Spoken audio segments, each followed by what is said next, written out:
Hello hello hello hello hello hello ربنا ظلمنا أنفسنا وإن لم تغفر لنا وترحمنا لنكونن من الخاسرين ربنا تقبل منا إنك أنت السميع العليم আমাদের এখানে এখন একটা বিশ্ববিদ্যালয় নেই, নোয়াখালী কলেজটা বিশ্ববিদ্যালয় কলেজ, নট বিশ্ববিদ্যালয় নাকি?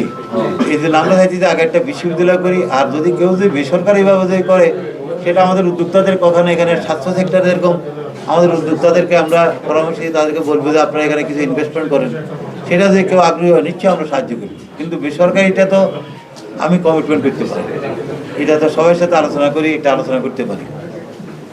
সরকারি একটা বিশ্ববিদ্যালয় করার জন্য আমি প্রাণপণ চেষ্টা করবো, যদি আল্লাহ আমাকে যদি কামিয়াব করে, আমাদের সরকার যদি আল্লাহ যদি আমাদেরকে জনগণ দেশ পরিচালনার দায়িত্ব প্রদান করে।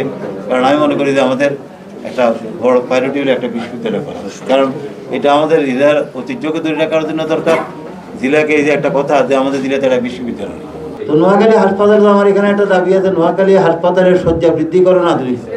তো শয্যা বৃদ্ধিকরণ করতে গেলে তো আধুনিকতা দেখবেই নাকি? তো এগুলো একটু বুঝতে হবে যে এটা একটু ওইভাবে চিন্তা করি বলেন, তাহলে আমাদের জন্য সুবিধা হবে, আমরা আসলে মূল পয়েন্টটা তখন বুঝতে পারবো।